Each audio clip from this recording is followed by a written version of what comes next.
This is the Herd Line News. Russell Westbrook was introduced as the newest member of the Lakers yesterday. And during his press conference, the former MVP responded to a question about his legacy as he joins his hometown team. Yeah, Russell, do you feel like you have anything to prove? No. I don't. When I got drafted in the NBA, that was me proving people wrong. When I was able to go to college and get a degree, that was me proving people wrong. Not a degree, I wish I got a degree, but go to college, go to UCLA from the inner city, that was me proving people wrong. Just to make it out the hood was proving people wrong. I don't need to do that anymore. I thought that was my favorite bite yesterday, and he also said something else that, and I've been critical of Westbrook as a player. We all know that, right? The game has sort of moved away from his style. But one of the things we don't think about a lot is that, when these guys get traded around the league, a lot of times they're not with their kids, they're not with their family. And Russell Westbrook said yesterday, I get to see my mom every day, I get to see my dad every day, I get to see my kids every day. One of the reasons when I started doing this for a living, I did local television, I did play-by-play, I did talk radio. I thought I was going to be a play-by-play guy. One of the reasons I chose this, because I didn't want to live in hotels. Yeah. Because I want to see my wife every day. I want to see my kids. And it's like, I thought Westbrook was really human yesterday. He's like, I got to be around my family. I know, they're all rich. And everybody always says, well, I make a lot of money. You can make a lot of money. It's no fun to be in a condo by yourself waiting for an NBA tip-off, or it's an off day, you practice, and you sit around by yourself.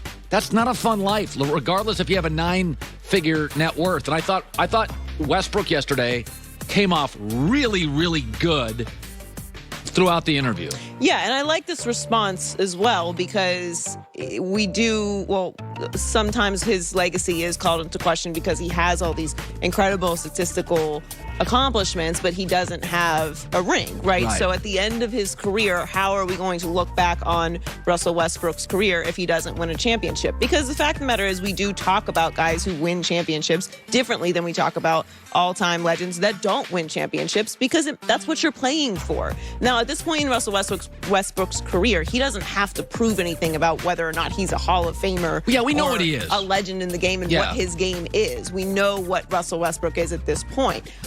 The interesting thing with the Lakers is that I'm interested to see how he's going to adjust his game, right? Like, we didn't know if Harden was going to be able to work. It was like, is this going to fit with the Nets? And he blew us all away. He just adjusted his game and carried that team to the regular season. Yeah, I think Harden has really adjusted his game. And for the record, Joy, there are very few players in league history. Magic Johnson was a rare player where if you needed 20 points, he'd give it to you, 20 assists or 20 rebounds. He could play center. Yeah. Like, Magic's an outlier. Your game is your game. And with Westbrook, his game is his game, but I will say this in defense of him. What he adds is kind of what they need, which is they need somebody that's dynamic, athletic. It's an old basketball team. They need some juice. And one thing that Westbrook brings every single night is juice. And what I do think it's going to be a little rocky in the beginning of the season, as it generally is when you put a bunch of new players together. So everyone's going to panic and freak out, and that's unnecessary. LeBron always figures it out. To me, the key to this situation is Anthony Davis. We know what Russell Westbrook's going to be. How's he going to work with LeBron and AD and balance it out? They'll figure it out. So they're veteran guys, and Russell Westbrook is now home. He wants to win. He has every other accomplishment he could possibly have. So I think whatever adjustments he needs to make, he will. It just depends on AD's health. Like, at the end of the day, if AD is healthy, they're probably going to be in the championship. Yeah, I mean, listen, it doesn't matter if it's Jeff Green or Russell Westbrook. Guys have a game. Yeah. It is what it is. Jeff Green is super talented but inconsistent. And every time I watch Jeff Green, I'm like, why isn't he a star? He's impossible to stop. And then the next night he has 4 points. Like, guys' games, Magic was unique. LeBron's unique. They're the Swiss Army knives.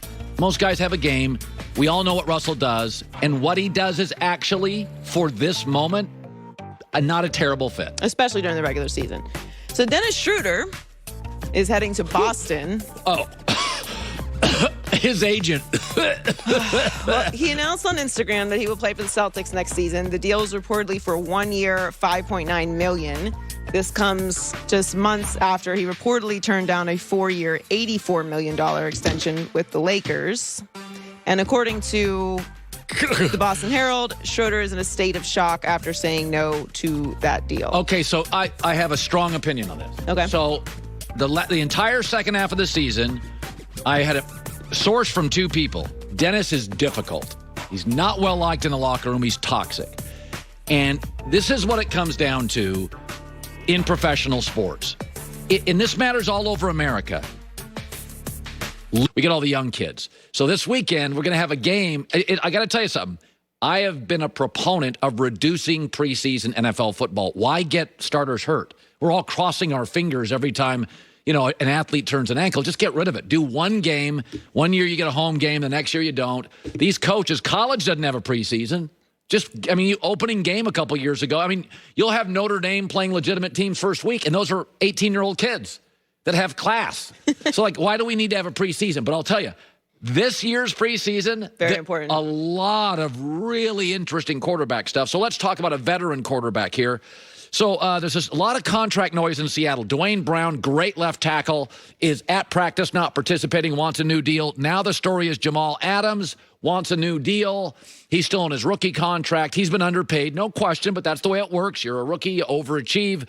You want contract a little early. And apparently Pete Carroll, according to a Seattle Times story, Pete Carroll is not pushing nearly as hard for Dwayne Brown, Russell Wilson's left tackle, a much more important position than he is Jamal Adams, a safety. Why?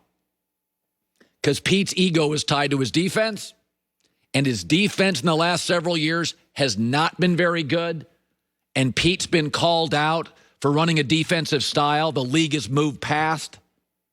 And so he's fighting for this Jamal Adams contract to get done. It should be noted, Pete desperately pushed for John Snyder, the GM, to make this deal because Russell was getting all the love, the offense, Russ is cooking, and the defense had no pass rush, so they gave up 2 firsts, a player, and a third for a safety. And I like Jamal Adams. He's a playmaker. He had 9 sacks last year, 9.5. I like him a lot. But the left tackle on this football team is more valuable than Jamal Adams. But Pete, I thought, panicked a little with Jamal Adams, who's really, really good. Nobody denies that. But left tackles are more important than safeties, period. Especially when Dwayne Brown is a really, really athletic mountain of a man at left tackle, top 5 left tackle. So, and I've said this before, is LeBron James, he's the world's eraser. LeBron James makes a lot of average coaches and average general managers and average teammates look good. He covers up your mistakes. And, Brady did this a lot in New England with the Patriots drafting mistakes. He made a lot of receivers look a lot better than they were. And Russell Wilson is becoming that guy in Seattle. If you look at Seattle, bottom half defense in the NFL, bottom half. Offensive line still has holes. Running back by committee.